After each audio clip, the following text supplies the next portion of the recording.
on either way when it comes to what their comp will be about, but they are able to show up with the Gangplank ult, with the Rise ult, and actually impact areas. So they play the map well with their first 3 pick. It hasn't pigeonholed themselves into anything. Looking for both AD carry and jungler, and whenever I see an aggressive jungler hold the jungle pick to last, you do start to wonder.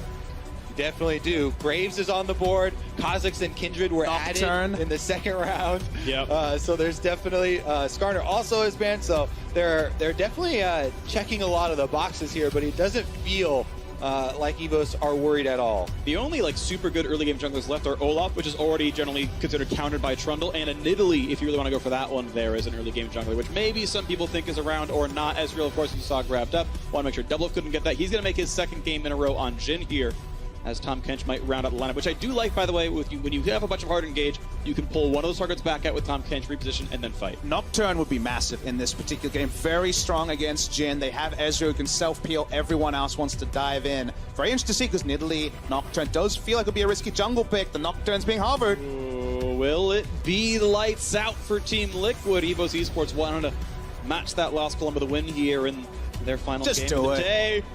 And it's going to time out and go to Zach. So instead, another long-range, hard-engage tank to set up for Slay and Warzone to make the game just that. Yeah, Nocturne, there's so many things you have to take into account with Nocturne, too. Especially with Tahm Kench kind of being the last pick there for Team Liquid, can be a huge denial option.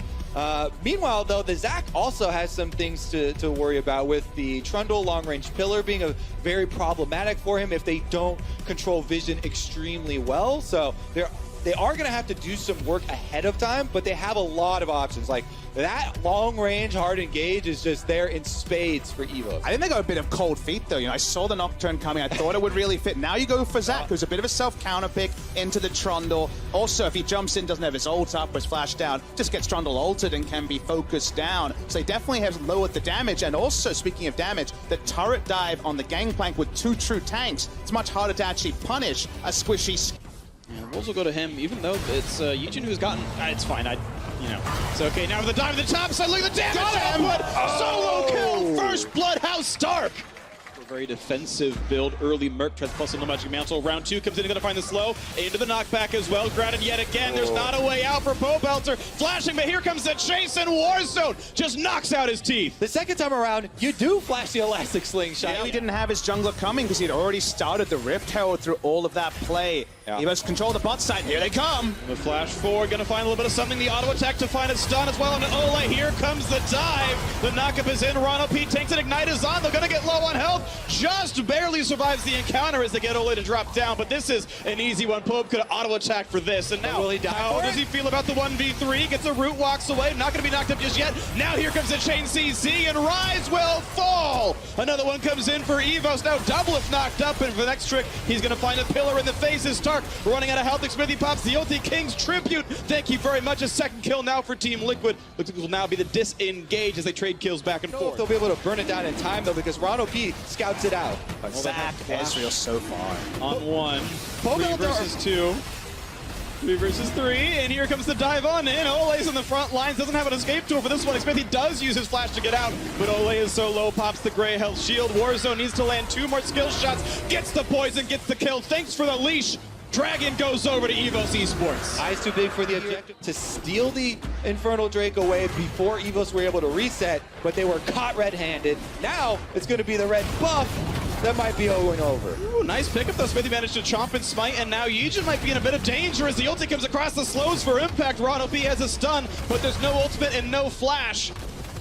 Ooh, they do get the root, and this is going to be the kill coming through. They make sure Impact grabs it and walks away with a bit more gold. So where they had a good play bottom, and they had an advantage, and they were choosing between a turret. Well, Ole actually now. Flashless Tahm Kench knocked in the air. Gray health pop does not matter. Stark grabs himself his 3rd kill of the game. 3-1-1, best performer on the team. You just get a later relic shield around, say, 20 minutes. You get enough gold from the quest. Will hold the point. That big knock up there, pillar in a good spot, and the Kidnap not going to pull in much of anything as the final shots come through for Jhin, but still fighting for the front lines. Smithy pretty durable. Miasma comes across, big engage out of Ornn. Into the air he goes. The knockup's chained together, and Impact going to fall. It's a 1-for-1 as a support drop. Both are flashing away from the wall as well. Yijin getting shot up by Devil. Big crit comes through down to 500 HP. They're gonna once again, Stark can't quite get the knockup, but now he's alone. Yijin gonna get split into blobs. Double flashes just for the passive, though. He's not gonna get gold on that one. Not sure if it's worth the summoner spell just to trade the cooldowns there. An easy target next time around is double lift. Yeah, and Ole was really deep up in the jungle there. I believe he killed off Ron OP in the support fight, but now he's trying to exit through the team. Yep, and Warzone gets vengeance. So 2-for-1 advantage. Evos, that team fight getting a little bit closer into the 2 in the Sterix gauge, the slightly tankier item there for impact, common as it may be. But now it's 2 on the front side. Warzone versus Povalter gets slowed down a little bit, but has turned away from the stun. And now a kidnap on the top side, double lift, got caught out, and Let's Bounce gets the kill. Now Pope still in a duel. Look at it's gonna be close, but Smithy is there, and the Orn call wasn't quite in range, so Povalter just barely walks away. It's a 1-for-1. And again, during this whole time, over for Evos. We didn't get to see the other half, but now they're right back at it and on the run. Ron OP right behind them, goes in for the pulverize on a 2, and he's in the front lines on a half HP. Of course, has the ulti available, pops it right now, canceled on the teleport. Actually, he's not going to be in this fight too easily. The big knockouts come across, huge plays there. Pope looking for the duel against the Cassiopeia. Double sword, he's dead, and Slay comes in to grab it. 2 kills already, make a turret fall and a third. A huge team fight out of Evos Esports. And from all directions they came. Slay was topside, but he's Ezreal. He can self-peel, doesn't need to be fighting front to back. They turn on to Baron, doesn't matter if the setup is there for TL. This will be Baron Evos. Team Liquid exposed themselves, and Evos are able to take advantage. Now they're going to be able to take down mid turret, but can they escape afterwards? Pillar looks like it will say yes for Impact and Smithy, but Impact's got a ways to go still. Well, Slay could be in danger. Yeah, he doesn't go blast code into the fog of war. He will. Brain would have been low enough. Frontline gonna keep last hitting these cannon minions, make sure he can open that eye if goes for too long. Now looks like for the opening. The damage is gonna be there. He's gonna plop the bloblets, and the teleport goes on to a ward. Re-engage out of Warzone at half HP though, and here comes the call of the Forge God. Knockup's gonna be only onto 1. The flash to re-engage. Look for the play. The health bar's low. Yijin almost gonna fall down right now, and the backline access is there. A cleanup for Impact. He's on a double already, and 1 in for Ole as well. Only 2 alive. Slay should not join this one. He can poke, but that's going to be it, and Stark going to be surrounded. The Realm Warp is in, the root is there. He should not have an escape here, but Smithy getting low on health. Slay putting in a lot. Oh, he gets the kill. How many more can he get? In a 2 versus 4, they find a kill. Looking for a little bit more to this one. A shot comes in. The Rune Prison, the snipe. The kills come across, and the choice to re-engage is going to betray them as these last 2 kills will fall. A delayed ace for Team Liquid. They needed it badly. A flash maybe not required, but the kills come through in the end. 17 seconds on the Ocean Drake that is going to be coming up as well. So much in that one, and able to put down good, reliable, consistent damage as Crit Jin can give you. That flash blown in the end, though. Oh, here we go. Initiation. And a stun on a pull about to damage the Glom onto the front line. The quick chomp as they wait for the timer to fall. And Ole actually managing to snag the kill. Guarantees that Evos will be able to cement the good initiations that certainly will come through. Teleport's coming in right now. A giant slow on a Ron OP. He's got an ultimate, and that's going to buy him a little bit of time as Warzone comes down. Banshee's veiling all looking for the big plays as Ron OP's going to kick back in Impact, and that is a gameplay who's going to go and drown with his team. 1-for-0, making it 1-for-1 as they trade down to the support, but still it is a top laner left alive as Stark can lead the charge forward. Warzone looking for a bit more as well when they find the elastic slingshot. The pillar going to disengage that one. A quick slow comes in as the Q lands. Ole, not long for the world. The Reaver King will be assassinated in his own home territory. A 2-for-1 advantage. Evos Esports. Smithy in the front of the other jungler. Out of their own jungle and pull down some kills. Now trying to pull down some more. There's a lot of chain CC down on the star. Curtain call comes in as well. The rest of the team coming around to stop this.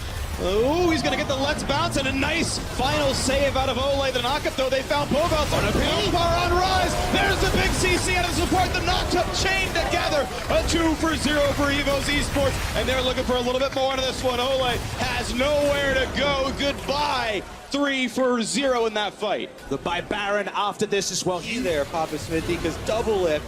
The center of attention right at the middle. Hard time getting stuff done now. A dive in the front side.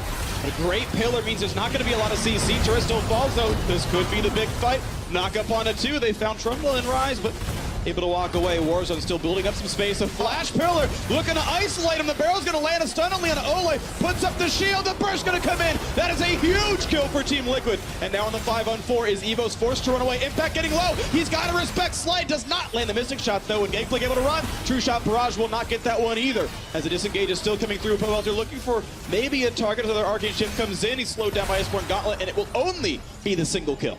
They're able to chase him off. Zach here does get snared up, and Smithy's still on the It's an chase. item parity, cheap build coming through on the Ezreal compared to Jhin, who's just a last whisper item completion away. Maybe this will be the big fight, though. Here comes the attempted dive. Nothing on Bolter. Now the kidnap's going to come in. He's going to be deleted, maybe, but he's healthy for now. And a nice pullback. Ole means he's not going to get knocked up, but the chase down on Tom Kench, very low in health, not yet picked off. Another wall comes in. Yijin rooted up. Health bar getting low. Poe there has to be careful. And the redemption snipe doesn't matter. Slay gets the kill, but Poe is out of health. It's 2 kills. They're already inside the base. 5v3. They might end it here. Inhibitor's definitely going to go down, and Evos are coming for that victory.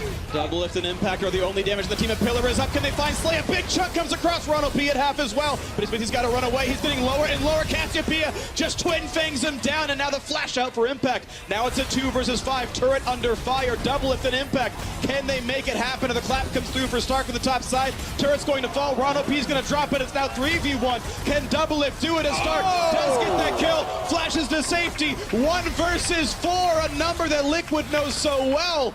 As the turret is still in their eyes, Slay wants it to happen. Still 15 seconds on his mid laner to respawn. There comes the turret. There's the knockup. He's going to be slain. The war zone is going to go the favor of Evos. They're going to get the win.